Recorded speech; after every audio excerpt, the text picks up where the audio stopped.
Welcome back to Reading with Jasmine.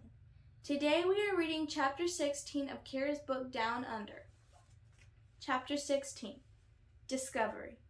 The next day, Alexis and I headed over to the farmhouse right after breakfast so that we could be there when Mom brought Aunt Mamie home. Auntie Lynette was on the phone. She put a finger to her lips when she saw us. "Did you say October? Who is she talking to?" Alexis whispered. I shrugged. Aunt Mamie went on. "No, right. Yes, I understand that, but..." And then a minute later, "Sure, no worries. Thank you." She hung up and then stood in front of us, her arms folded. "And may I ask what you two are doing here when I'm trying to have an important conversation with the chief of the rural fire brigade?" "Waiting for Aunt Mamie," I offered. "Mamie won't be here for hours, so you'd best find something to do before I find it for you. We've got quite a lot of loos around here that need cleaning." We hopped up at her threat, heading for the door. "Why were you talking to the fire chief?" I asked. Auntie Lynette opened the front door. "I'd like to have some fireys come and look at our property. I need advice on extra precautions so we can take to keep our animals safe if there's a bushfire." "But summer hasn't even started," said Alexis. "Doesn't matter anymore, Pumpkin. Remember last winter? Thanks to climate change and drought, first season is now year-round." Auntie Lynette's phone rang. "I've got to take this." She pushed us out of the door. "Find something useful to do." "Let's go see what I got recorded on our song meter," I suggested. "Great idea," said Alex. So we followed the trail to the termite mounds to retrieve the song meter and then took it back to the clinic to use the computer. When Alexis sat down at the workstation, Boomer skidded over to investigate. I was glad he was feeling better. Alexis plugged the song meter into the computer, downloaded the audio file, and imported it into the program that would analyze it. Boomer pulled out a tissue box, shaking his head and galloping around with it. "Ready?" Alexis hovered her finger over the button to start the analysis. I gave her a thumbs up. "Let's do it." And science was amazing, because in about 3 seconds the program was finished and we had a ton of little files to sort through. Alexa clicked on the first one. "Oh wow," I said as a graph popped up with a green line going up and down in a pattern of peaks and valleys. "It's a picture of a bird song," Alexa said. "Cool." She clicked on the next one. Each bird call recorded on the song meter had been turned into a smaller picture. Alexis said the pictures were called spectrograms, and that each one was unique to the bird that had made the sound. I pointed to an option on the computer labeled Auto-Identify and asked, "Should we try that?" "Good idea," said Alexis. A second later, our files were organized into folders labeled with each bird song. "Kookaburra, black cockatoo." "Whoa, a black cockatoo?" Alexis said. "Those are kind of rare around here."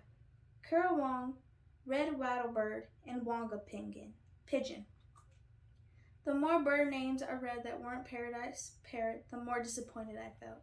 Finally, we reached the end of the list.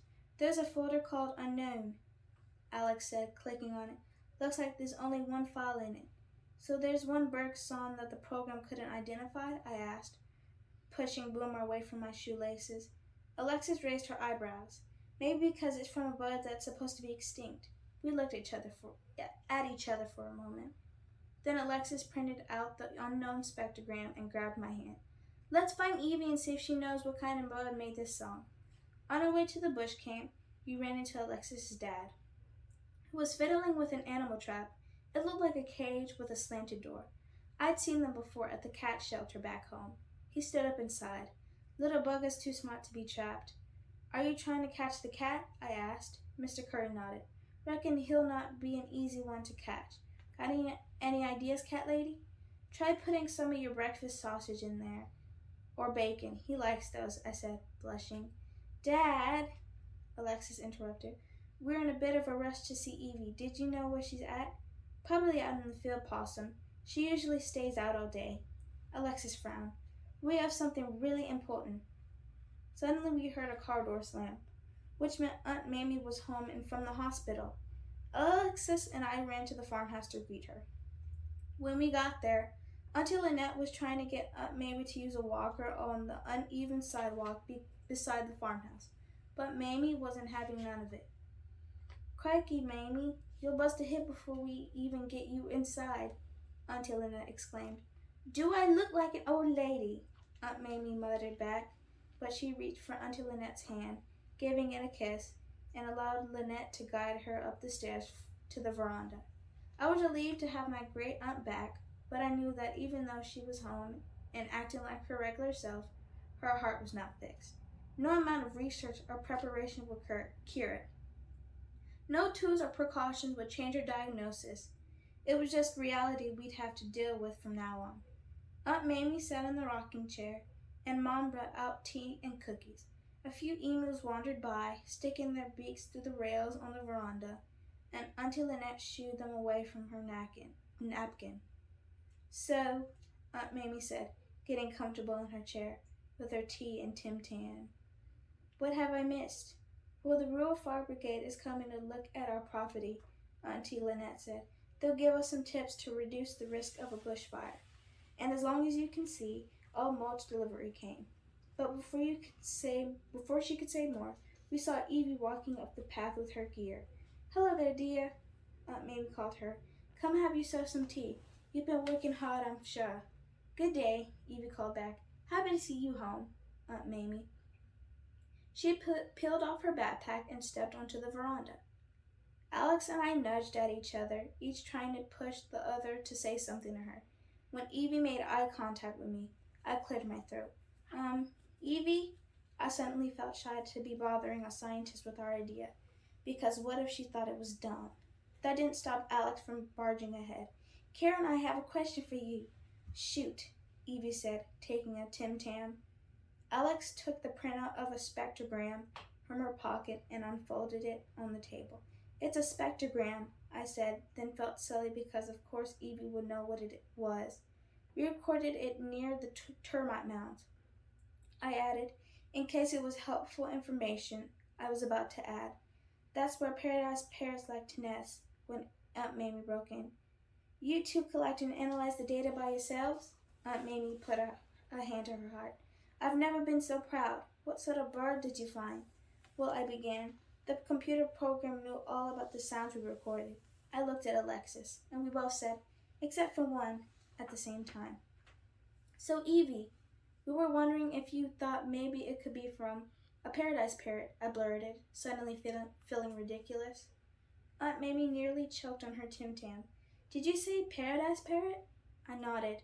"When we were out in the bush the other day, Alex and I saw this bird. It was blue and green, with black and red wings and a bit of red on the shoulder. Alex said she never seen one like it. I tried to take a picture, but it flew away. And then when we got back, Kira found it in my bird guide," Alexis chimed in.